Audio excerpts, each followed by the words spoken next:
ini oleh Allah Subhanahu wa taala masih diberi kesempatan untuk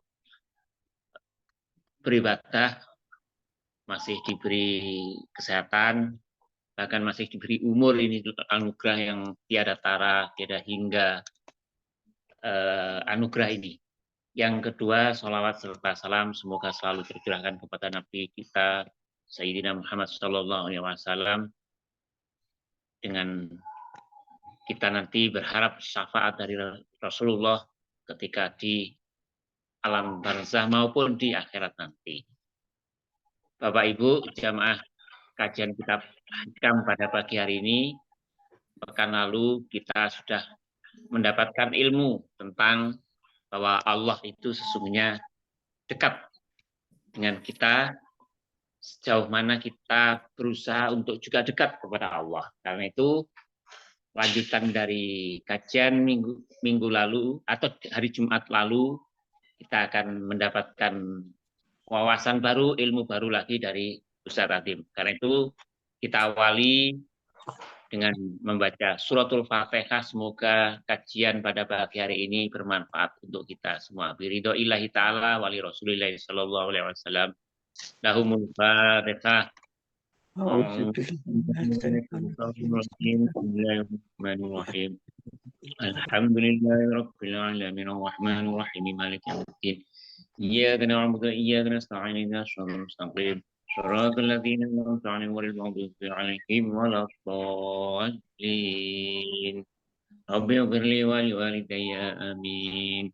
Seperti biasa Bapak Ibu, barangkali nanti ada satu atau dua pertanyaan bisa langsung disampaikan atau nulis di chat yang sudah kami sediakan. Terima kasih dan mohon untuk yang jamaah bisa istilahnya di mute ya, di mute biar suara tidak masuk. Monggo Ustaz Adim, tafadhol.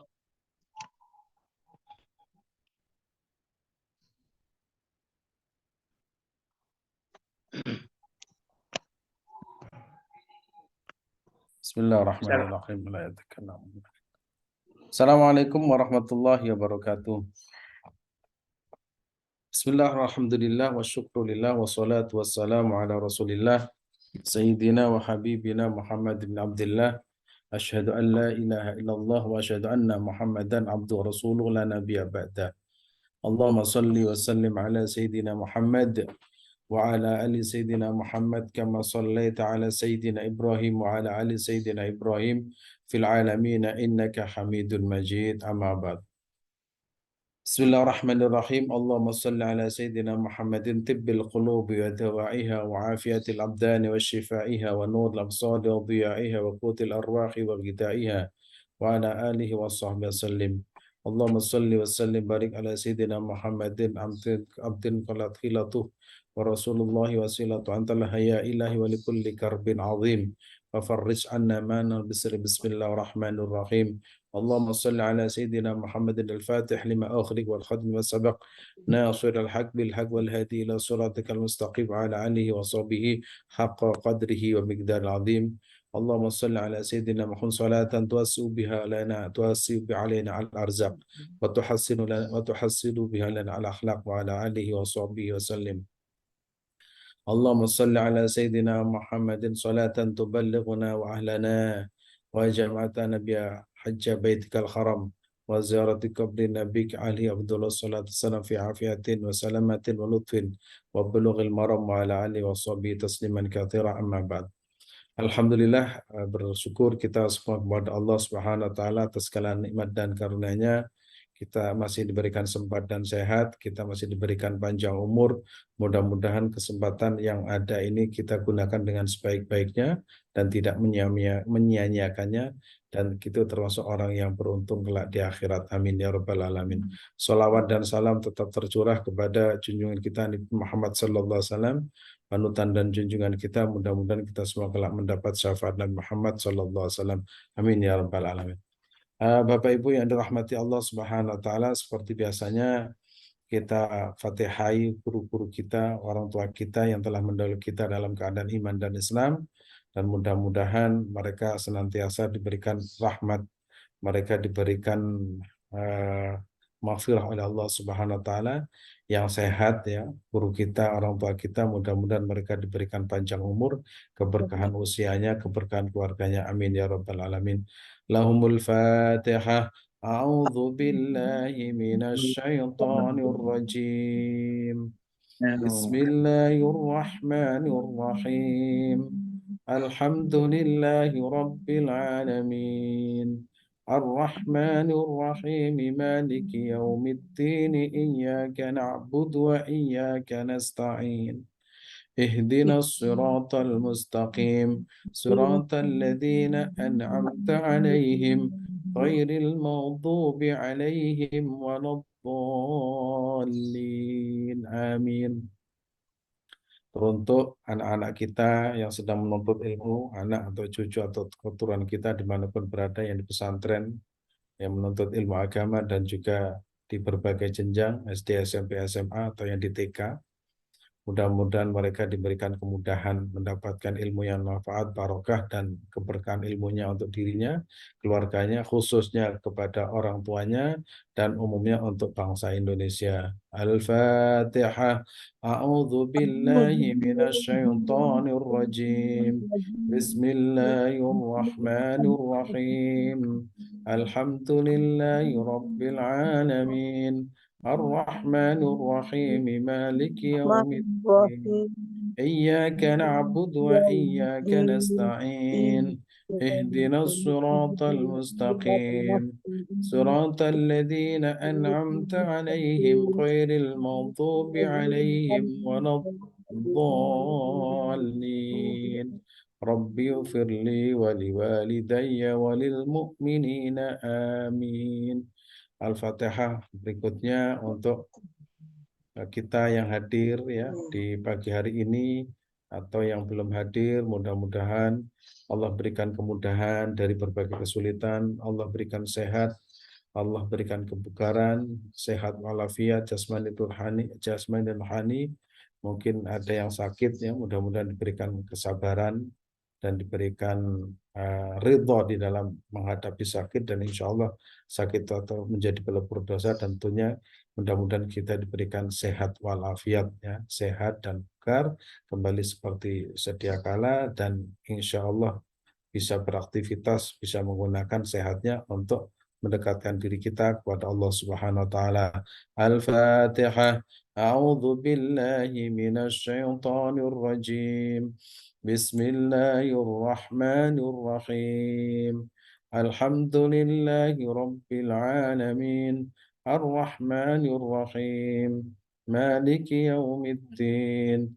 إياك نعبد وإياك نستعين اهدنا الصراط المستقيم صراط الذين أنعمت عليهم غير المغضوب عليهم ولا الضالين ربي اغفر لي ولوالدي وللمؤمنين آمين.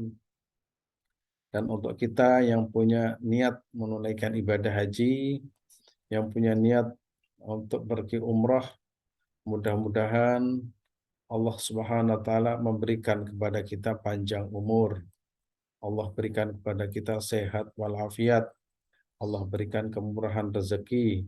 Allah berikan kepada kita insya Allah ya kemurahan rezeki, sehat walafiat, dan berikan kesempatan bisa berziarah ke baginda Rasulullah Sallallahu Alaihi Wasallam, dan juga tentu saja menunaikan ibadah haji, dan rezeki yang kita peroleh tentunya halalan mubarakan. Amin amin ya rabbal alamin.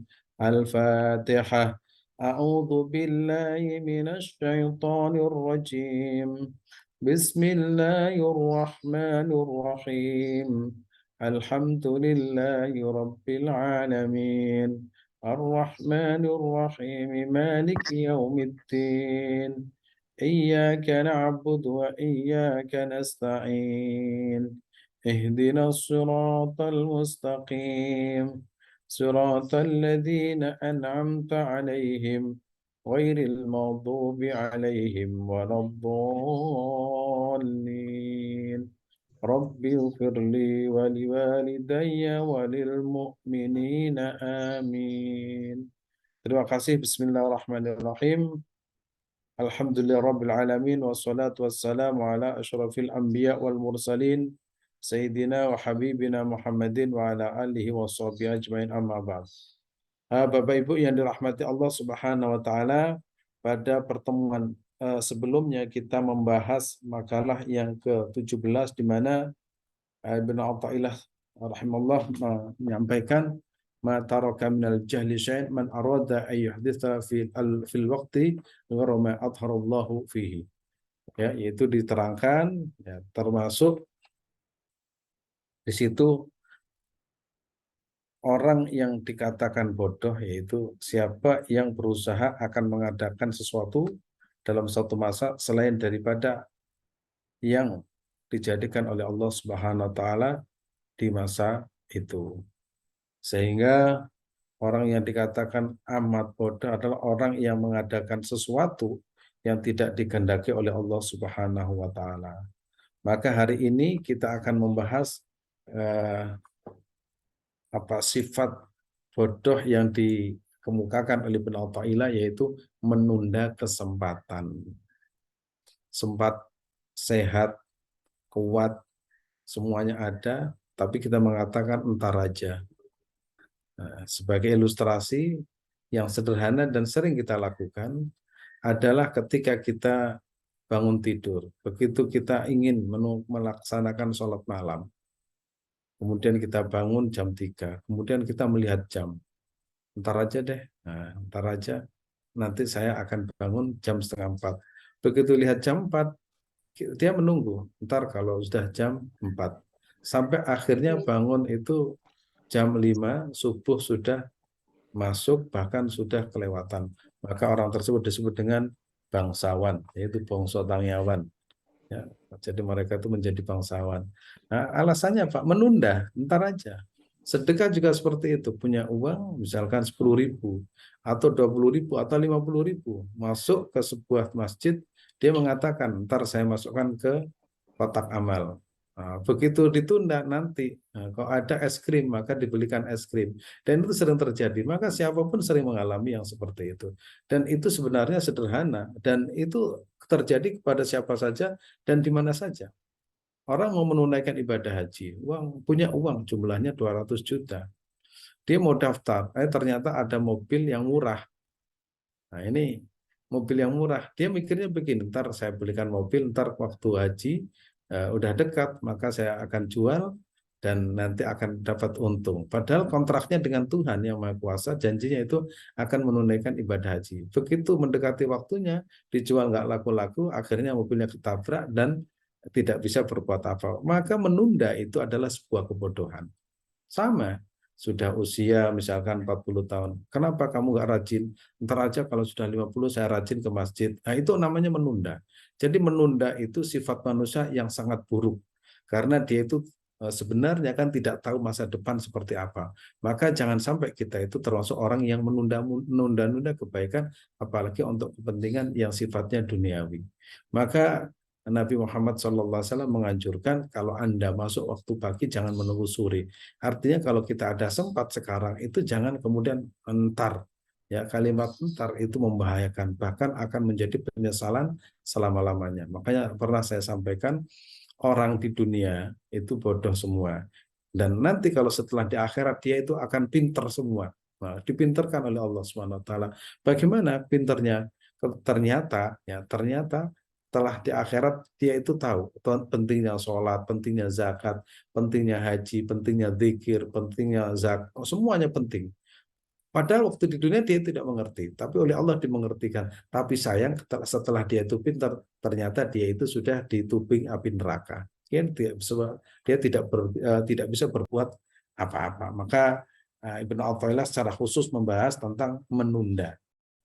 Yang menunda kesempatan. Bismillahirrahmanirrahim. Qala al-muallifu rahimallahu wa nafa'ana bihi wa bi ulumihi fid dharaini amin. Ihalatukal a'mala ala wujudil faraghi min ru'unatin nafsi. Ihalatukal a'mal, menunda amal perbuatan, perbuatan baik, perbuatan baik apa saja, mulai perbuatan baik mulai sholat, puasa, zakat, haji, menunda istighfar, menunda baca sholat, menunda belajar Al-Quran, menunda ngaji, apa saja menunda. Nah, kemudian di situ karena menantikan kesempatan yang lebih baik. Ini menunda karena dia itu punya keyakinan ada kesempatan. Padahal kita tidak tahu masihkah ada kesempatan. Jangan-jangan itu kesempatan yang terakhir. Maka itu tanda dari kebodohan. Nah, tanda dari kebodohan. Nah, senggang, kita punya waktu senggang, punya kesempatan, adalah kebodohan yang mempengaruhi jiwa. Maka jiwa kita itu akan terpengaruh, namanya min ru'unatin nafsi. Maka supaya kita tidak dikatakan orang yang bodoh, maka jangan pernah menunda kebaikan. Karena kebaikan yang datang, barangkali itu Allah berikan kesempatan kepada kita yang kemudian tidak akan terjadi pada kesempatan yang berikutnya. Nah, ini apa namanya yang disebut ihalatukal a'mal ala wujudul faragh min ru'unatin nafsi. Itu namanya wujudul faragh. Di sini ditekankan ada kesempatan. Loh, kenapa kamu nggak menggunakan kesempatan itu? Nah, terus dia tanya, karena saya menunda. Lah, kamu kan tidak tahu takdirmu, kenapa menunda? Nah, itulah namanya kebodohan. Menunda itu padahal dia itu punya kesempatan, punya waktu. Nah, itu kebodohan yang nyata pada diri kita. Dan itu hampir semua manusia, ya, dari dulu hingga sekarang, apa saja agamanya, itu nunda itu adalah sifat asli manusia. Maka dengan adanya pengajian, dengan adanya pengetahuan, kita mengetahui, maka itu akan menambah pengetahuan kita dan juga mengajak pada setiap setiap saat dan setiap waktu untuk tidak menunda, ya, menunda kebaikan yang akan kita kerjakan, karena di situ ada kesempatan dan kesempatan itu tidak akan datang kedua kali. Nah, kita lihat slide-slide berikutnya. Penyebab terjadinya kebodohan, kenapa menunda? Pertama, mengutamakan urusan duniawi daripada akhirat. Nah, tadi saya berikan contoh, dan ini sudah banyak. Orang mau berangkat haji, duitnya sudah ada. Tapi dia itu mikirnya, ini saya gunakan, ya, dulu untuk investasi tanah, investasi rumah, investasi apa saja. Karena dia itu punya keyakinan dengan menginvestasi tanah ini, nanti tahun depan laku dan saya bisa haji. Dia tidak pernah berpikir bahwa dia itu sampai enggak tahun mendatang. Maka ketika mengutamakan duniawi, dia itu akhirnya mengutamakan apa yang diinginkan, lupa bahwa sebenarnya yang kekal adalah akhirat. Hampir semua orang itu seperti itu. Ya, karena memang tidak ada yang mengajarkan, dan tidak ada yang menuntun, dan tidak ada yang membimbing, sehingga akhirnya pikirannya itu, dia itu masih punya keyakinan hidup di masa mendatang. Dan itu terjadi di mana-mana. Kalau kita insya Allah tidak. Karena kita sudah belajar, kita sudah membaca, kita sudah mendengar, dan banyak juga kejadian seperti itu. Saya bisa mengatakan seperti ini karena sering menemukan orang yang menyesal. Kenapa? Ya memang penyesalan itu selalu di belakang. Ya kalau di depan itu katanya pendaftaran. Makanya kita harus menggunakan kesempatan itu dengan sebaik-baiknya. Maka kita melihat akhirat itu lebih utama. Akhirat itu lebih utama. Dan kita pasti, yaitu tadi, ketika di akhirat itu dipinterkan oleh Allah Subhanahu wa taala, akhirnya semua yang kita tinggalkan, semua yang kita tunda itu terlihat penting. Tapi gimana lagi wong kita sudah di hadapan Allah, semua tidak ada apa-apanya. Yauma la yanfa'u mal wala banun illa man atalla biqalbin salim. Semua yang dikumpulkan, semua yang dikerjakan itu ada pertanggungjawaban di hadapan Allah Subhanahu wa taala. Yang pertama yaitu mengutamakan urusan duniawi daripada ukhrawi. Yang kedua, tidak mengerti apakah bisa mendapat kesempatan lagi di kemudian hari. Karena nggak ngerti tadi itu. Orang tidak ngerti itu ada dua kemungkinan, ya. Orang tidak mengerti, dia itu kemungkinan yang pertama, dia akan melakukan apa saja, ya, karena tidak mengerti. Kalau mengerti pasti dia itu akan hati-hati. Sering saya berikan ilustrasi, seorang dokter karena mengerti bahayanya corona, maka dia itu care dengan kesehatannya, maka dia itu menggunakan masker, Kalau keluar itu pakai baju yang pengaman diri, kalau mau makan cuci tangan, karena dia itu tahu betapa banyaknya virus yang bertebaran. Nah, tapi kalau tukang becak, tukang becak itu enggak, karena tidak tahu, maka dia itu melakukan apa saja, makan, minum, kadang tidak cuci tangan, kadang rokokan gantian, karena tidak tahu bahayanya. Nah, memang secara nyata seorang dokter ini tersiksa, ya karena tahu bahayanya. Nah, tukang becak nggak tahu, maka dia tidak tersiksa, bahkan justru nyaman-nyaman saja. Nah, sama dengan kita, kalau kita tahu pentingnya sholat malam, tahu pentingnya haji, tahu pentingnya sedekah, tahu pentingnya belajar, tahu pentingnya baca Al-Quran, zikir, maka dia tidak akan melewatkan waktunya, kecuali di dalam waktu itu dia itu senantiasa mengingat Allah, bersedekah karena tahu. Nah, sementara yang tidak tahu dia kumpulkan, dia kumpulkan sampai kemudian dia sakit dan meninggal dunia, dan semua yang dikumpulkan akhirnya ditinggalkan, akhirnya menjadi rebutan banyak orang karena tidak tahu. Maka orang yang tidak tahu, orang yang tidak tahu itu kelihatannya pintar, tapi sesungguhnya itu kebodohan yang nyata.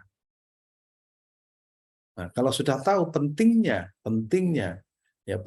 harta, pentingnya waktu, pentingnya kesempatan, pentingnya ibadah, itu pasti dia tidak akan mengumpulkan dan tidak akan menggunakan waktunya untuk sia-sia. Maka dia akan gunakan untuk yang bermanfaat bagi dirinya dan bagi agamanya. Dan insya Allah kita sudah mengerti. Nomor 3, lemahnya niat atau azam sehingga meremehkan. Karena tidak punya niat yang kuat, sehingga dia itu enjoy saja, tidak punya. Makanya sering saya sampaikan, karena orang tidak punya niat yang kuat. Misalkan saya contohkan, orang mau sholat malam misalkan, tidak punya niat yang kuat, maka dia itu menikmati malamnya untuk tidur. Bangun jam 1, jam 2 di kamar mandi, kemudian berangkat lagi tidur. Karena tidak punya niat. Di samping tidak punya niat, yang kedua tadi itu tidak mengerti. Coba dia itu mengerti bagaimana doa itu rebutan untuk naik ke langit. Bagaimana doa yang kita baca itu adalah doa-doa itu adalah rebutan untuk menghadap Allah Subhanahu wa taala. Kalau mereka sudah tahu lezatnya sholat malam, lezatnya baca Al-Quran, lezatnya sedekah, itu pasti mereka akan rebutan. Dan itu diawali dengan niat, innamal a'malu binniyat. Kalau tidak tahu, gimana tidak tahu? Tidak tahu itu, nanti kan nggak berdosa kalau nggak. Iya, memang nggak tahu, kalau tidak tahu tidak berdosa. Tapi dosanya kenapa tidak belajar? Padahal di situ ada kesempatan, ada waktu, ada yang mengajarkan. Tapi karena tidak belajar, itu akhirnya dia itu meremehkan. Dan kita insya Allah tidak demikian. Terus kita lanjutkan. Menunda kebaikan itu adalah sifat manusia. Dan di mana-mana sudah. Entar aja deh. Kita kan masih kuat, kita kan masih muda, entar aja kalau tua. Misalkan seperti itu. Kita nggak usah rajin-rajin ke masjid, kita nggak usah rajin-rajin, kita nggak usah rajin-rajin dulu. Kita kan masih muda, kita nikmati, kita enjoy. Ternyata kena stroke. Akhirnya menyesal. Pernah saya sampaikan pada pertemuan-pertemuan yang dulu, ketika orang itu rajin beribadah, rajin untuk urusan akhirat, dia tidak pernah menunda urusan-urusan agama, urusan-urusan akhirat. Kemudian Allah berikan sakit, Allah berikan ujian. Nah, dalam kondisi ujian, dalam kondisi sakit, dia pernah berpikir begini. Berpikirnya, ya Allah, saya sakit, saya tidak bisa berbuat apa-apa. Maka pikiran yang positif itu dan pekerjaan atau amal yang positif itu, walaupun dia itu sakit, tetap akan dinilai pahala oleh Allah Subhanahu wa taala. Jadi dia itu sakit berbulan-bulan, mungkin bertahun-tahun, tidak bisa berbuat apa-apa karena kondisinya. Tapi ketika dia itu muda, ketika dia itu kuat dan sehat, dia tidak pernah menunda kebaikan, maka selama dia itu sakit, maka pahalanya akan terus dicatat sebagai pahala orang yang melakukan kebaikan. Sebaliknya, orang yang tidak pernah orang yang tidak pernah melakukan kebaikan. Setiap kebaikan yang akan dikerjakan selalu ditunda, nanti dan nanti dan nanti. Ternyata dia sakit atau mungkin kena stroke dan sebagainya. Ketika dia tidak bisa berbuat apa-apa, lantas dia berkata dalam hatinya atau berjanji kepada Tuhan, "Ya Allah, kalau sehat, ya, saya kuat, saya sembuh, saya akan menjadi orang yang rajin beribadah."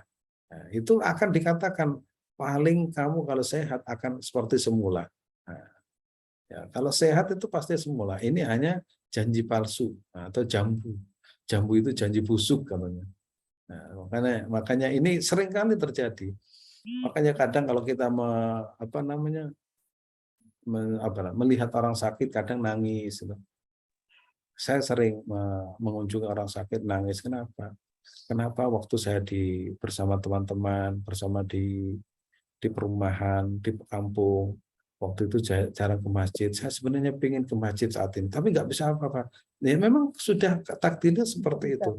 Makanya mumpung sehat, kuat, mumpung punya kesempatan, kita gunakan. Bisa jadi itu kesempatan yang terakhir. Karena pikirannya itu nanti ya ibadahnya ntar. Taubat juga demikian, menunda taubat. Merasa kita ini kuat, merasa kita itu masih panjang umur. Ntar aja taubatnya umur 70 tahun. Memang ada yang bisa menjamin umur 70 tahun. Sekarang itu usia 40 tahun itu jalannya sudah tidak lempeng lagi. Ya. Maka jangan pernah menunda taubat. Nah, kita kalau menunda taubat berarti kita menunda kebaikan. Ya. Makanya Al-Quran itu Allah Subhanahu Wa Taala selalu menunggu-nunggu orang untuk bertobat. Tubu ilallahi taubatan nasuha asa rabbukum ayyukafiran. Nah, jadi bertaubat ya, bertaubat itu harus disegerakan, jangan sampai menunda. Ya, kalau taubat dari dosanya itu dikatakan oleh Rasulullah SAW, at-taibu minadz-dzambi kama la dzanba lahu. Taubat dari berbagai dosa itu diibaratkan tidak punya dosa sama sekali. Nah, kalau sudah menjadi orang yang bertobat kembali kepada Allah Subhanahu wa taala, maka Allah mencintainya. Innallaha yuhibbut tawwabina wa yuhibbul mutatahhirin. Kalau sudah mencintainya, maka kita akan menjadi kekasih Allah Subhanahu wa taala. Nah, kalau sudah menjadi kekasih Allah, maka tidak mungkin seorang kekasih akan menyiksa kekasihnya. Sehingga banyak orang yang dulu pernah melakukan dosa-dosa besar, kemudian menjadi kekasih karena mereka itu sudah taubat dengan sesungguhnya. Maka taubat ini adalah kesempatan bagi setiap orang untuk kembali kepada Allah Subhanahu wa taala. Jangan berputus asa atas dosa ya, karena itu dosa yang sangat besar. Ketika orang berputus asa ya tidak bertobat kepada Allah, maka itu termasuk dosa. Memang mencuri itu dosa, berzina itu dosa, tapi lebih dosa lagi kalau dia itu tidak bertobat dengan alasan Allah tidak mengampuni padahal Allah Maha Pengampun. Nah, ini putus asa. Saya tidak akan bertobat karena dosa saya sudah terlalu besar. Maka pernyataan seperti itu adalah dosa yang paling besar karena menganggap Tuhan tidak mengampuni padahal Tuhan itu Ghafurur Rahim. Ini bedanya dengan Ahlus Sunnah wal Jamaah dan Khawarij. Bedanya seperti itu. Kalau Ahlus Sunnah wal Jamaah, ketika ada orang berdosa, dia itu akan ditarik menjadi orang akan kembali kepada Allah Subhanahu wa taala, bahkan dirangkul, bahkan dinasehati, bahkan diajak ya dengan berbagai cara agar kembali kepada Allah Subhanahu wa taala. Makanya para ulama, para kiai kalau ada orang yang bermaksiat itu tetap dekat dengan mereka karena tujuannya apa? Mengembalikan mereka ke jalan Allah Subhanahu wa taala. Sehingga para ulama dulu dan sekarang dan mungkin yang akan datang tetap kalau ada orang ahli maksiat, mungkin ada pelacur, ada penjudi, ada maling, ada perampok, itu tetap disayang. Karena apa? Harapannya tetap kelak bisa bertobat kepada Allah Subhanahu wa taala. Karena Allah menunggu-nunggu agar mereka tetap kembali. Nah, kalau orang Khawarij tidak, ketika ada orang yang berdosa, habisi saja, bunuh saja. Karena apa? Pikirannya yang benar dirinya. Padahal belum tentu dia itu terus seperti itu. Bisa jadi dia itu ketika mau mati, kemudian menghina orang dan akhirnya mati dalam keadaan su'ul khotimah. Ini bedanya orang Ahlus Sunnah wal Jamaah. Orang Ahlus Sunnah wal Jamaah ketika melihat orang berdosa, orang banyak dosanya, mereka tarik agar semua bertobat. Tapi kalau orang Khawarij, kalau lihat orang berdosa, kadang mereka bunuh, menganggap itu adalah tidak pantas hidup di dunia. Nah, ini yang diajarkan oleh para ulama, sehingga banyak para wali, para kekasih Allah yang dulunya itu perampok dan juga pelacur, akhirnya menjadi orang yang bertobat kepada Allah Subhanahu wa taala. Maka kita jangan pernah menunda kebaikan atau menunda tobat kita. Ketiga, ya, menunda ibadah. Sekecil apapun, ya, itu kalau kita niati ibadah akan menjadi istimewa. Ya. Ibadah apapun. Makanya lisan ini, misalkan lisan begitu mau istighfar, istighfar saja. Mau sholawat, sholawat saja. Di mana? Di mana saja. Jangan entar aja saya mau istighfar di masjid, nggak usah. Istighfar itu di mana saja. Kemudian kita mau berzikir, di mana saja, duduk, berdiri, jalan, di dapur, di kamar, itu mau zikir-zikir saja. Jangan entar aja deh kalau saya mau ke masjid, zikirnya nggak usah. Zikir kepada Allah itu zikron katsira, dengan sebanyak-banyaknya. Kapan saja, qu'uda wa qiyaman, duduk dan juga berdiri. Dan sih menunda, ya. Misalkan ada orang menunda, saya mau sedekah ntar kalau kaya. Ya jangan. Sedekah itu tidak harus kaya. Bisa jadi nanti kaya tambah pelit. Nah, kita tidak tahu. Karena biasanya semakin kaya itu bawaannya semakin pelit. Jadi mumpung kita masih belum kaya, sedekah aja walaupun sedikit. Bisa jadi nanti semakin banyak, ya, sedekahnya karena istiqomah tadi. Misalkan 2.000, 3.000, tapi setiap hari. Daripada kapan kamu mau sedekah, ntar kalau saya sudah kaya. Loh, belum tentu kita menjadi orang kaya. Maka kesempatan yang kita miliki kita gunakan. Nah, kalau kajian yang berikutnya, ya, yang makalah-makalah setelahnya, itu ketika kita punya keinginan atau muncul dalam hati kita ingin bersedekah, ingin bertobat, ingin ibadah yang lain, itu sebenarnya itu digerakkan oleh Allah Subhanahu wa taala. Makanya kalau kita bisa beribadah itu tidak pernah berpikir ini saya, tapi terima kasih ya Allah, kau telah menggerakkan hatiku untuk bertobat. Kau telah menggerakkan hatiku untuk beribadah. Kau telah menggerakkan tanganku untuk membantu. Kau menggerakkan pikiranku untuk mengajar, untuk belajar dan lain sebagainya. Itu kalau sudah hatinya betul-betul telah mengenal Allah Subhanahu wa taala. Kita lanjutkan. Ini kebodohan yang nyata ini. Menunda ibadah, taubat, serta kebaikan dengan alasan masih muda. Dan ini biasanya kita semua seperti itu waktu itu. Untung Allah masih berikan panjang umur. Padahal orang tersebut memiliki waktu dan kesempatan. Waktu kita ada. Makanya kita harus bersyukur kita diberi oleh Allah panjang umur sampai ada yang usianya 70. Itu kesempatan. Kesempatan. Maka orang tersebut dikatakan bodoh karena dia tidak mengerti jika waktu tersebut tidak terulang. Ya. Jadi kita harus bersyukur kepada Allah, usia kita sampai sekarang itu ada yang 60, 70, 80. Ya. Masih ada kesempatan. Ada kesempatan dan kesempatan itu banyak. Dan mudah-mudahan kita termasuk orang yang dikatakan berakal, yaitu apa? Orang yang menggunakan kesempatan dengan sebaik-baiknya. Orang yang bodoh adalah orang yang tidak menggunakan kesempatan dengan sebaik-baiknya, padahal dia itu punya kesempatan. Ada sebuah hadis Rasulullah SAW yang punya begini. Nikmatani maghbunun. Dua nikmat yang tersembunyi. Pertama, as-sihah wal faragh. Pertama, sehat, yang kedua itu sempat. Jadi dua nikmat itu tersembunyi. Dia itu mengerti kalau sudah jatuh sakit. Dia itu mengerti dan paham kalau sudah sibuknya minta ampun. Nah, kalau riwayat yang disampaikan Romai Rama, kalau sudah tiada baru terasa. Kalau sudah tiada baru terasa. Dia itu punya sehat, punya sempat. Kemudian dia itu diberikan sakit. Pasti dia mengatakan, ya Allah, seandainya saya sehat, pasti gitu. Karena terasanya kalau sudah tidak ada. Dia punya misalkan punya punya pasangan, memang cerewet, tapi kemudian ditinggal. Seandainya dulu ada istri saya, ada suami saya, ya penyesalan selalu terakhir. Makanya kita punya apapun kita gunakan dengan sebaik-baiknya, bisa jadi itu adalah kesempatan yang terakhir. Bisa jadi kondisi pada seperti itu adalah kondisi terakhir. Maka jangan pernah kita seperti demikian. Maka orang yang bodoh adalah orang yang punya kesempatan dan waktu tapi tidak menggunakan dengan sebaik-baiknya. Terus berikutnya. 4 waktu dalam 20 jam. Kita memiliki 24 jam dalam sehari. Ya. Siapa yang menggunakan dengan baik, maka dia termasuk orang yang berakal. Jadi 24 jam, sejak pagi hingga pagi hari, kita punya waktu 24 jam.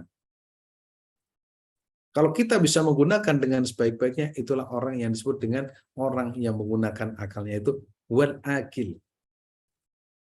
Pertama, waktu berzikir, apa itu? Waktu mengingat Allah Subhanahu wa taala. Dalam kondisi apa? Dalam kondisi apa saja. Sholat termasuk mengingat Allah, puasa mengingat Allah, membaca Al-Quran mengingat Allah, zikir malam mengingat Allah, itu taat ya. Itu berzikir kepada Allah Subhanahu wa taala. Kemudian waktu muhasabah, kita harus menghitung kembali kekurangan-kekurangan kita. Kadang kita me time ya, tengah malam apa ya kekurangan-kekurangan saya, itu tahu. Setelah tahu berarti kita itu mengerti dan untuk memperbaikinya. Yang ketiga itu tafakur. Ya, tafakur itu dalam 24 jam kita harus menggunakan otak kita untuk berpikir.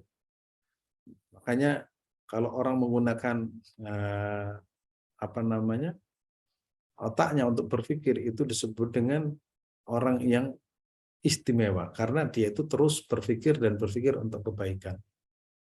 Yang keempat yaitu berusaha, berikhtiar untuk kebaikan. Maka 24 jam misalkan kita 24 jam dikurangi tidur itu 8 jam lah. Berarti tinggal berapa? Tinggal 16 misalkan. 16 itu untuk apa misalkan? 16 jam itu bisa untuk berzikir. Kalau kita hitung, waktu kita itu mungkin untuk tidur itu jauh lebih banyak. Kalau ada orang usianya 80 tahun, ya 80 tahun, sehari tidur 8 jam, maka tinggal dikalikan. 8 kali 80 tahun. Berapa? Berarti waktu kita tidur itu berapa puluh tahun. Nah, itu hanya tidur. Tapi kalau kita menggunakan pikiran kita dengan baik, tidur itu akan menjadi ibadah. Karena apa? Karena berpikir. Nah, konstruksi berpikir kita itu landasannya kan ilmu. Maka orang yang tidur dan tidurnya menjadi ibadah adalah orang yang punya ilmu. Mau tidur berwudu, berdoa, ya kadang membaca Al-Quran terlebih dahulu, membaca sholawat, membaca asmaul. Jadi tidurnya selama 40 tahun misalkan separuh dari usia kita, itu tidurnya nilainya ibadah karena ada ilmunya. Coba kalau tidak ada ilmunya, tidur ya tidur aja. Bangun paling ngedumel, saya tidurnya nggak enak, tadi mimpi ketemu ini dan mimpi ditagih hutang dan sebagainya. Nah, yang seperti itu akhirnya tidurnya tidak ada maknanya sama sekali, hanya membuang-buang umur. Berarti umur kita habis untuk tidur. Tapi kalau orang berilmu, tidurnya menjadi ibadah. Terima kasih ya Allah, saya bangun tidur sehat. Tidur saya itu untuk memperkuat diri untuk beribadah. Tidur saya itu bermakna karena dengan tidur saya tidak bermaksiat. Dengan tidur saya meninggalkan perkara-perkara yang dilarang. Akhirnya semua tidurnya, setiap nafas yang keluar dari hidungnya itu menjadi ibadah. Karena niatnya tidurnya adalah ibadah dan diawali dengan zikir, dan ketika bangun diawali dengan alhamdulillahilladzi ahyana ba'dama amatana wa ilaihin nusyur. Itu kan menggunakan pikiran kita. Nah, begitu bangun malam, itu muhasabah. Seharian saya ini berapa orang ya, saya nyinyiri berapa orang ya yang saya kadang ghibah dan lain sebagainya, itu muhasabah. Nah, kemudian yang keempat, dalam 24 jam pasti kita ikhtiar, berusaha. Mungkin yang bekerja itu nilainya juga berusaha untuk mencarikan nafkah anaknya, keluarganya, mungkin yang anak berusaha mencari nafkah untuk membahagiakan orang tuanya, dan itu nilainya ibadah. Jadi kalau kita menggunakan 24 jam untuk berikhtiar, untuk bertafakur, untuk bermusaha, muhasabah, untuk berzikir, taat kepada Allah, itu berarti orang yang berakal. Ada kesempatan, segera dilaksanakan. Nah, itu yang disebut orang yang berakal. Dan insya Allah kita karena sudah belajar, itu bisa menggunakan waktu dengan sebaik-baiknya untuk mendekatkan diri kepada Allah Subhanahu wa taala. Dan tidur pun akan menjadi bernilai ibadah karena kita tahu caranya tidur. Ya, caranya tidur yang menjadi ibadah. Nah, jangan sampai tidur kita tidak beribadah, dan jangan sampai juga sholat kita itu justru ada maksiat di dalamnya. Nah, itu karena tidak ada ilmunya. Begitu sholat dia berpikir bahwa dia itu sholatnya karena prestasinya, sholatnya di dalamnya ada riaknya. Dalam sholat itu ternyata sholatnya konten belaka. Ini zaman sekarang ya, anak muda sekarang itu zikir menjadi konten, sholawat menjadi konten, sodakoh menjadi konten, ya, menyantuni anak yatim menjadi konten. Itu akhirnya semua ibadahnya, ya, semua ibadahnya yang terlihat nyata itu memang bagus, tetapi di dalamnya hakikatnya di situ adalah penuh dengan maksiat.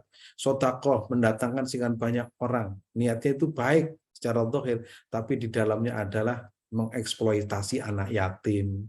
Di dalamnya adalah untuk ketenaran dirinya, di dalamnya adalah keinginan untuk memperbanyak followernya, di dalamnya keinginan apa untuk terkenal. Itu kan naudzubillah ya, naudzubillah. Mudah-mudahan kita terjaga dari itu semua. Karena itu potensi manusia di zaman akhir itu seperti itu. Setiap ibadah yang dilakukan itu kadang supaya untuk ketenaran. Alhamdulillah saya sudah tahajud, ada gambarnya. Alhamdulillah saya sudah berzikir. Alhamdulillah saya sudah menyantuni anak yatim sekian ratus. Nah, itu untuk apa? Ya, untuk apa seperti itu? Nah, karena apa? Gara-gara tidak tafakur, gara-gara tidak ada ilmu, gara-gara tidak ada yang memberitahu, gara-gara tidak ada yang membimbing. Akhirnya semua itu sirna dan sia-sia, karena ibadahnya tidak ada manfaatnya. Nah, sebaliknya orang tidur karena ada ilmunya, tafakur, bagaimana tidurku menjadi ibadah. Begitu tidur langsung berwudu, munajat kepada Allah, ya Allah, saya tidur. Dengan tidur saya meninggalkan maksiat.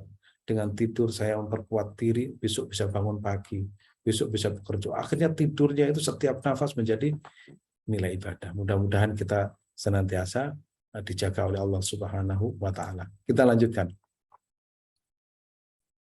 Jangan menunda. Ini. Ani bin Umar radhiyallahu anhu qala, ya, qala ini dari Ibnu Umar. Akhadha Rasulullah sallallahu alaihi wasallam bimankibai.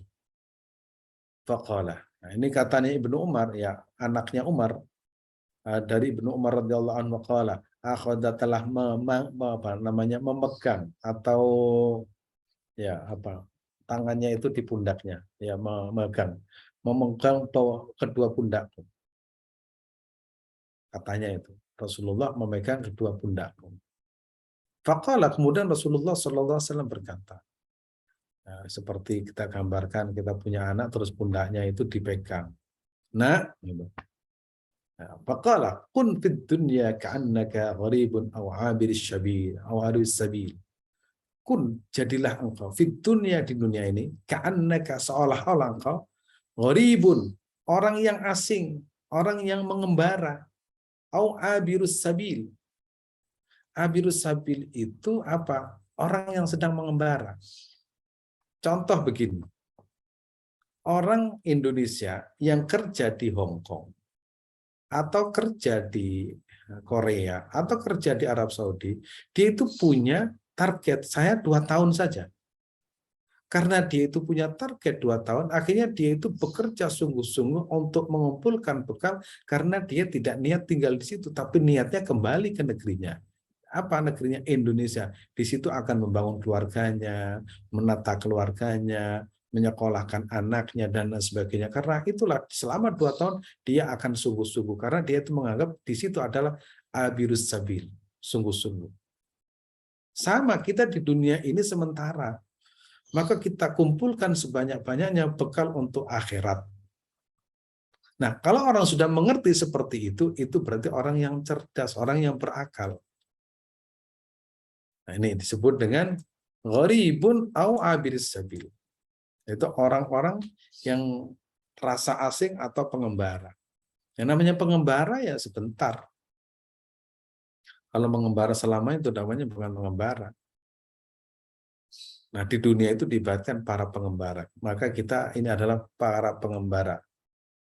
Wa kana Ibnu Umar radhiyallahu anhu yaqul idza amsayta fala tantadir as-sabah wa idza asbahta fala tantadir al-masa. Kemudian Ibnu Umar berkata, yaqul idza amsayta, ketika Anda masuk waktu sore, fala tantadir as-sabah, maka jangan sekali-kali Anda menunggu waktu pagi. Kalau Anda punya kesempatan, jangan kemudian nanti. Bisa jadi nanti Anda itu tidak punya kesempatan lagi. Kalau masuk waktu sore juga demikian. Wa idza asbahta, kalau Anda masuk pada waktu subuh pagi, fala tantatir al-masa. Kalau kita masuk waktu sore jangan menunggu waktu pagi, kalau kita sudah masuk waktu pagi jangan menunggu sore. Bisa jadi itu tidak akan terulang lagi. Saya mencontohkan para penulis ya. Para penulis itu, kenapa para penulis itu kadang setiap ada inspirasi dia itu langsung nulis, karena dia itu berpikir ketika otak atau mata kita melihat yang lain, maka inspirasi itu akan hilang. Sehingga apa yang terlintas dalam pikiran itu segera dituangkan dalam tulisan itu. Jadi manusia itu sebenarnya kalau mau berpikir setiap saat dan setiap waktu, inspirasi itu selalu datang. Itu kalau dituangkan itu berapa banyak tulisan yang akan terwujud. Tapi berhubung pikiran yang ada itu sering diabaikan, maka tidak akan terjadi tulisan. Itu para penulis ya. Sama. Orang pekerja itu juga sama. Dia itu punya gagasan-gagasan, inspirasi-inspirasi. Para pengusaha-pengusaha itu ketika jalan-jalan kemana itu, dia itu tiba-tiba muncul, oh ini peluang. Itu kalau diwujudkan peluang itu akan menjadi sebuah nyata. Kalau peluang itu tidak segera diwujudkan, itu akan menjadi angan-angan.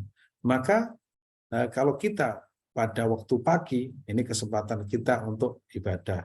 Kalau ditunda, itu hilang lagi kesempatan ibadah. Hampir semuanya seperti itu. Dan mudah-mudahan kita termasuk orang yang mendapatkan tuntunan dari guru kita, dari guru-guru kita, sehingga waktu yang kita miliki itu bermakna dan wakhud min sihatika limaradika wa min hayatika limautika. Wakhud, dan ambillah, gunakanlah. Khud itu ambillah atau gunakanlah. Min sihati, dari sebagian sehatmu, limaradika, ya, sebagian dari sehatmu, limaradika, untuk persiapan, ya, untuk persiapan saat sakitmu. Jadi manusia itu tidak akan selamanya sehat. Ya, tidak akan selamanya sehat. Nggak usah jauh-jauh ya, nggak usah jauh-jauh. Itu kalau usia sudah 40 ke atas, 50, itu namanya penyakit mulai ujung kaki sampai ujung kepala itu bermunculan. Padahal ketika masih muda, itu nggak pernah seperti itu. Apa saja dimakan oke. Begitu sudah 50, makan rendang nggak mau, makan gulai nggak mau, ya, minum manis nggak mau. Itu alasannya apa? Sudah nggak sehat. Sudah nggak sehat lagi.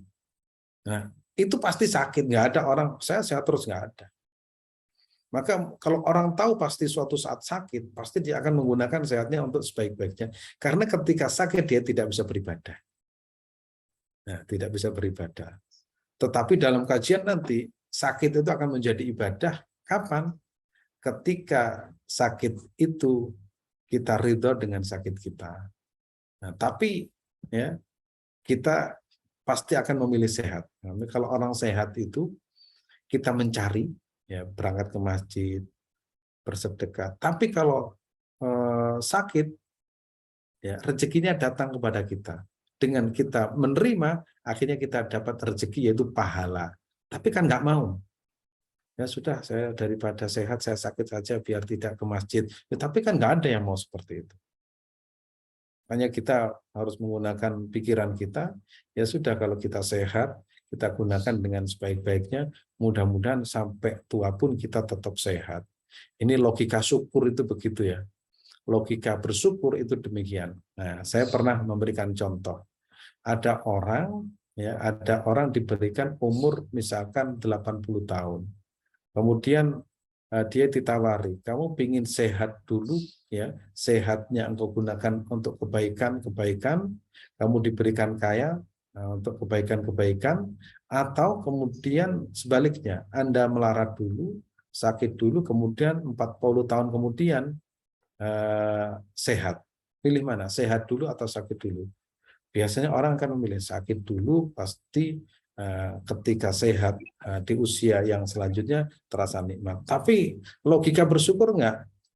Saya ingin sehat dulu, ketika sehat saya akan menggunakan kesehatan saya untuk sebaik-baiknya sebagai rasa syukur kepada Allah, sehingga 40 tahun kemudian semakin sehat. Nah, karena apa? Dia menggunakan dengan sebaik-baiknya. Sama, saya ingin kaya dulu, setelah 40 kemudian tambah kaya. Kenapa? Kekayaannya digunakan untuk sebaik-baiknya, karena Allah Subhanahu wa taala menyampaikan, menegaskan, la in syakartum la azidannakum wa la in kafartum inna adzabi lasyadid. Jika kalian itu bersyukur, la azidannakum, sungguh betul-betul akan bertambah. Makanya orang yang sehat digunakan sebaik-baiknya untuk jalan Allah Subhanahu wa taala. Nanti sakitnya hanya ringan-ringan. Flu, pilek dan sebagainya. Ya, karena itu dia itu bersyukur kepada Allah Subhanahu wa taala. Sama. Orang kaya kalau kekayaannya digunakan dengan sebaik-baiknya, dia tidak paling bangkrut dikit ya. Nah, itu sebagai manusiawi. Nah, karena apa? Karena Allah berjanji la azidannakum, sungguh betul-betul akan ditambah. Makanya orang yang cerdas di dalam menggunakan pikirannya untuk belajar, dia itu akan selalu menggunakan kesempatan dengan sebaik-baiknya. Yaitu apa? Kita bersyukur kepada Allah Subhanahu wa taala, tidak menunda. Maka di sini wahud min sihatika limaradika. Persiapkan sehatmu untuk menghadapi sakitmu. Sakit itu jelas dan pasti, hanya tingkatannya ringan atau tidak. Wa min hayatika limautika. Sebagian hidupmu kita gunakan untuk perjalanan abadi kita. Apa? Kematian. Tidak ada satupun manusia yang akan lepas dari namanya kematian. Sampai orang yang mengaku Tuhan pun seperti Fir'aun tidak akan bisa. Makanya dalam Islam itu ya, kalau ada orang yang mengatakan hebat, top, kuat dan luar biasa, gampang. Anda bisa nggak membuat Anda itu bisa tambah usia? Nggak akan ada. Nggak ada orang yang usianya misalkan tambah misalkan sampai 200 tahun. Nggak ada. Kalaupun ada, itu orang tertentu dan itu orang pilihan. Konon siapa namanya, Salman Al-Farisi, itu usianya itu di atas 200 tahun. Dan yang jelas ada seorang sahabat namanya itu Anas bin Malik, usianya lebih dari 125 tahun. Tapi itu orang-orang tertentu. Di desa-desa itu masih ada orang yang usianya 130, ada. Dan mereka sehat. Dan itu ternyata ada doanya. Nah, doanya Anas bin Malik gitu. Saya temukan di kitab apa namanya? Ada di kitab Fathul Bari, doa termasuk panjang umur. Tapi tentunya harus sehat. Jangan sampai panjang umur tapi sakit-sakit, tentunya nggak enak gitu. Doanya gini, Allahumma akthir mali wa waladi wa adil umri wa barik li fima ataitan.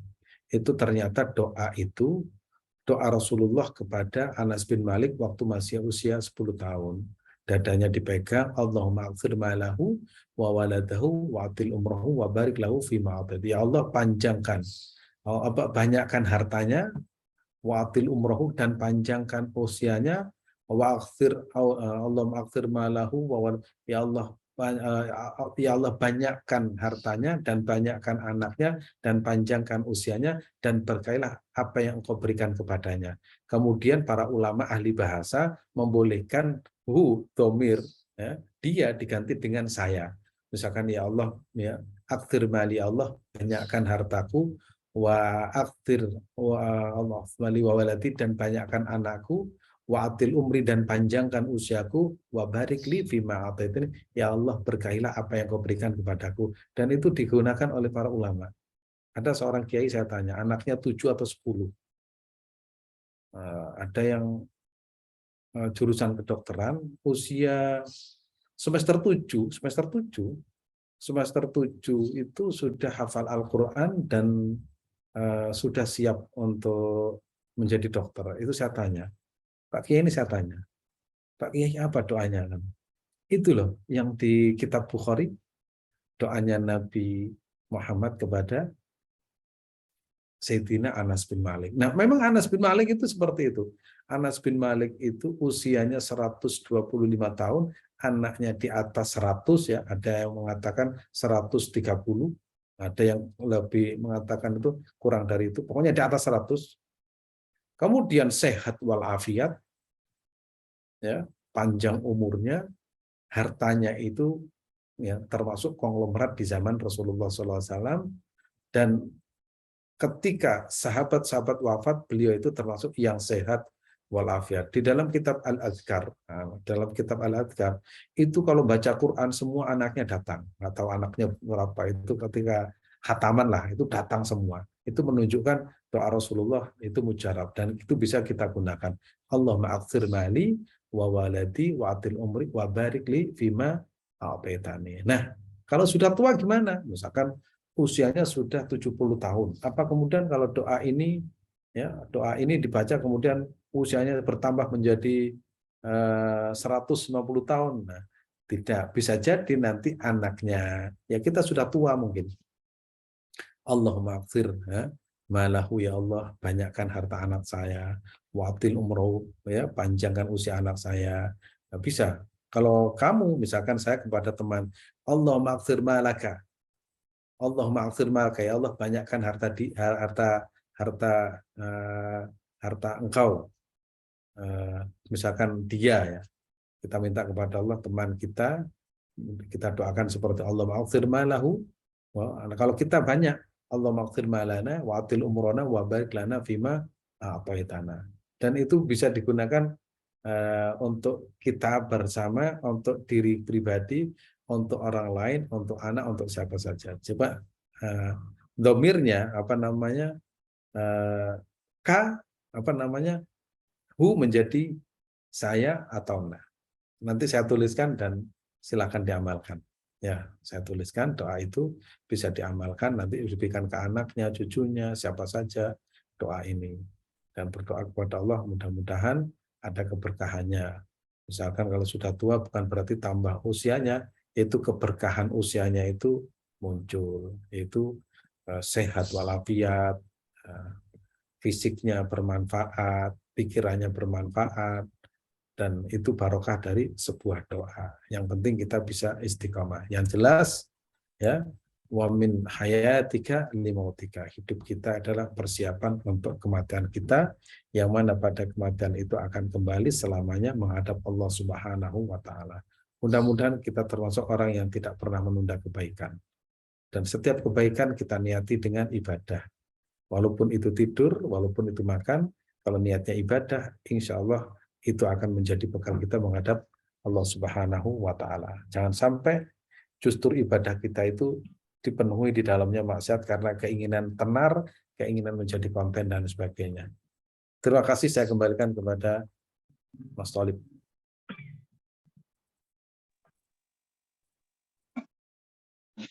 Alhamdulillahirrahmanirrahim. Banyak sekali hikmah-hikmah yang kita dapat pada pagi hari ini, khususnya saya dan barangkali juga para jamaah. Ternyata selama ini kita juga terlalu sering tidak memanfaatkan waktu dengan baik, kira-kira begitulah. Karena itu dengan kajian ini kita berevaluasi, semoga ke depan kita memanfaatkan waktu sehingga kita tidak dianggap sebagai orang yang bodoh, istilah dalam Alkitab itu. Baik, para jamaah, ada 2 pertanyaan pada pagi hari ini yang ditulis di chat. Pertama, Ustadz, bagaimana hukumnya majelis sholawat? Pertama. Kedua, bisakah kita ini mendoakan atau apakah kita dapat membantu doa untuk orang yang sedang sakit? Bagaimana adabnya? Apakah cukup mengirim atau membaca Fatihah saja itu sudah bagian dari membantu orang yang sakit? Juga ada permintaan Ustadz, doa yang tadi mohon di-share. Moga Ustadz ditanggapi Ustadz. Majelis sholawat, ya, di dalamnya majelis sholawat itu adalah menyebut Nabi Muhammad Sallallahu Alaihi Wasallam. Siapa yang bersolawat kepadaku satu kali, ya, satu kali, Allah akan membalas dengan 10 kali. Kita baca satu kali, tapi Allah membalas 10 kali. Nah, kalau di situ berkali-kali, maka katanya Rasulullah, orang yang paling dekat denganku adalah orang yang paling banyak membaca sholawat kepadaku. Nah, sholawat itu bisa kita baca secara pribadi, bisa berdua dengan istri, bisa juga dengan teman-teman, yaitu majelis. Itu yang pertama. Yang kedua, nah, biasanya majelis sholawat itu tidak hanya membaca sholawat, tapi membaca sirah nabawiyah. Apa sirah nabawiyah itu? Sirah perjalanan Nabi Muhammad SAW. Sebab dengan membaca sirah nabawiyah itu akhirnya orang itu mencintai nabinya. Nah, ini cerita nyata, ya. Cerita nyata orang Arab Saudi. Nah, orang Arab Saudi itu dosen-dosen di Madinah. Itu mengkritik habis-habisan Maulid Nabi. Maulid Nabi itu dikritik habis-habisan dan dianggap itu sesat dan masuk neraka. Akhirnya mereka itu begitu datang ke itu di kalau nggak salah di Pekanbaru di Riau. Nah, di situ ada Maulid Nabi. Mereka duduk di depan, ya, di depan rapi. Kemudian setelah duduk di depan, di situ kan ada acara. Acara pertama yaitu diawali dengan membaca Al-Quran, tilawatul Quran. Setelah itu sambutan-sambutan. Setelah sambutan-sambutan dibacakanlah tentang sirah nabawiyah, bagaimana Nabi di Mekah, hijrah ke Madinah, bagaimana Nabi itu dengan sahabat dan lain sebagainya. Kemudian dosen-dosen itu yang berpikir bahwa sholawat Maulid Nabi itu sesat dan sebagainya ditanya, mana Maulid Nabinya? Mana acaranya? Loh, tadi itu kan acaranya seperti itu. Loh, itu kan acara taklim. Nah, itu Maulid Nabi di Indonesia ya seperti itu. Akhirnya kaget. Ya kalau begitu nggak bid'ah kalau seperti itu. Kalau seperti itu ya namanya pembelajaran, itu bagus karena mengenalkan. Jadi kadang orang itu berpikirannya itu Maulid Nabi itu dikatakan apa? Dikatakan yang yang tidak sama dengan pikirannya. Nah, adapun Maulid Nabi di Indonesia itu yaitu berkumpul, kadang membaca sholawat kepada Nabi, yang kemudian diakhiri dengan membaca sirah nabawiyah, membaca hadis Nabi Muhammad SAW.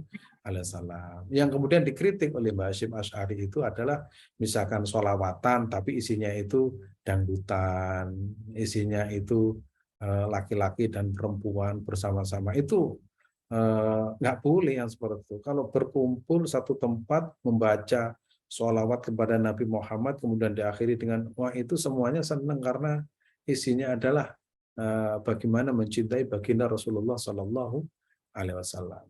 Makanya kadang kalau kita belum tahu seperti apa, itu muncul pikiran seperti apa.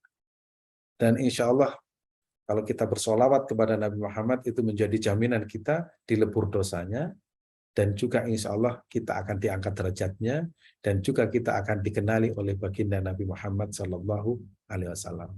Demikian.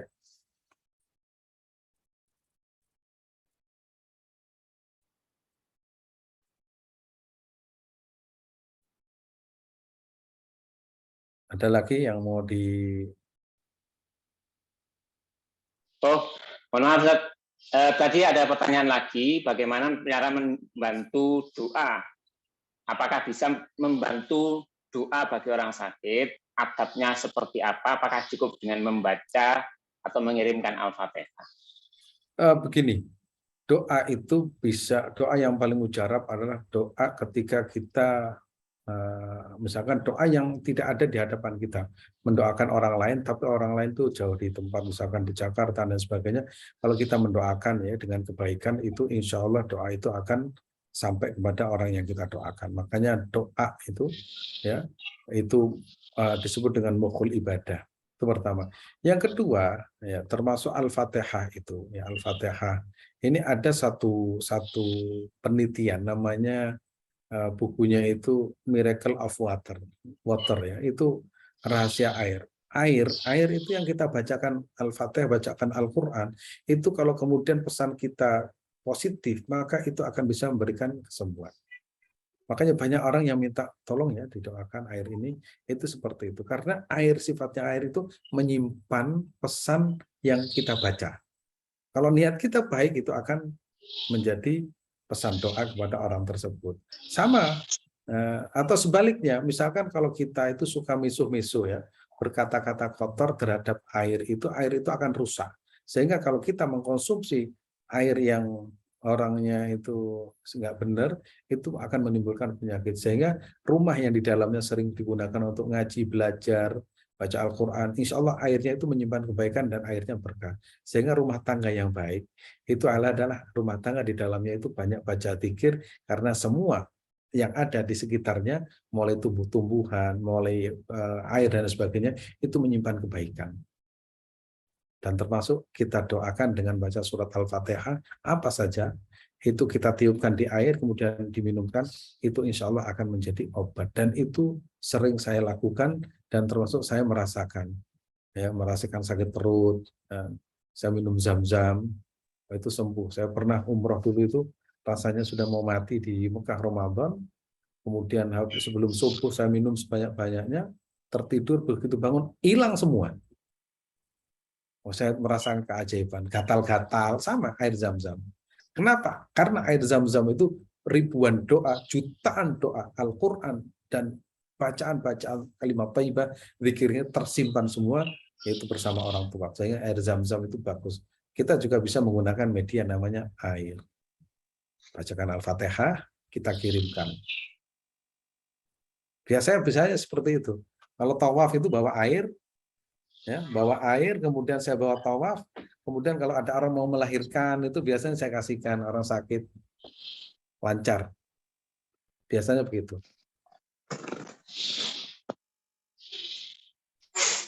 Baik, alhamdulillahirobbilalamin, ilmu dan wawasan yang sangat luas yang bisa kita dapatkan pada pagi hari ini, semoga bermanfaat untuk kita semua. Dan sebagai kata penutup, dan barangkali nanti masih ada pertanyaan, bisa japri atau terserah, monggo via telepon, monggo. Karena terbatasan waktu, monggo Ustaz ditutup sekaligus doa dan diakhiri. Monggo Ustaz. Bismillahirrahmanirrahim. Allahumma salli wa sallim wa barik ala sayyidina wa habibina Muhammadin sayyidil awwalin wal akhirin. Allahumma salli wa sallim ala sayyidina Muhammadin al-fatih lima ughliq wal khatim was sabaq nasrul haqq bil haqq wal hadi ila siratal mustaqim wa ala alihi wa sahbihi haqqa qadrihi wa miqdaril azim. Allahumma inna nas'aluka al-huda wat tuqa wal afwa wal ghina wal mawt al iman wal mawt ala din salam wal iman bila mihnatin wa imtihan bi haqqi sayyidina adnan ya hannan ya mannan ya rahman ya rahim irhamna bi rahmatika ya arhamar rahimin. Allahumma la tada' lana fi majlisi hadha dhanban illa ghafarta wa la hamman illa farajta wa la karbatan illa nabasta wa la daynan illa qadaita wa la hajatan min hawaiji dunya illa qadaitaha wa la maridan illa shafaita wa la mayitan illa rahimta wa la salatan wa siyaman wa qiyaman wa sadaqatan illa qabalta bi rahmatika ya arhamar rahimin. Allahumma salli ala sayyidina Muhammadin Allahumma salli ala sayyidina Muhammadin nabil ummi al-mab'uth rahmat alam salatan tufarriju biha man nahnu min umuri dinina wa dunyana wa ukhrana wa ala alihi wa sahbihi wasallim. Allahumma salli ala sayyidina Muhammadin al-fatih lima ughliq wal khatim wa sabaq nasrul haqq bil haqq wal hadi ila siratal mustaqim wa ala alihi wa sahbihi haqqa qadrihi wa miqdar azim. Rabbana dhalamna anfusana fa illam taghfir lana wa tarhamna lanakuna minal khasirin wa tub alaina innaka antat tawwabur rahim. Subhana rabbika rabbil izzati amma yasifun wa salamun alal mursalin walhamdulillahi rabbil alamin. Terima kasih ya, insyaallah berjumpa kembali hari Jumat, dan mudah-mudahan sehat walafiat, panjang umur, diberkahi usia kita, diberkahi harta kita, rezeki kita, dan anak-anak kita dimudahkan dalam belajar menuntut ilmu semua bermanfaat bagi umat. Amin ya rabbal alamin. Terima kasih. Saya akhiri. Wabillahi Terima taufiq kasih, hidayah. Pak Assalamualaikum Ustadz. warahmatullahi Terima kasih wabarakatuh. banyak. Nanti doanya saya kirimkan.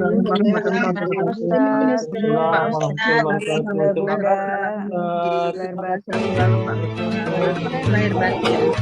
Lahir batin.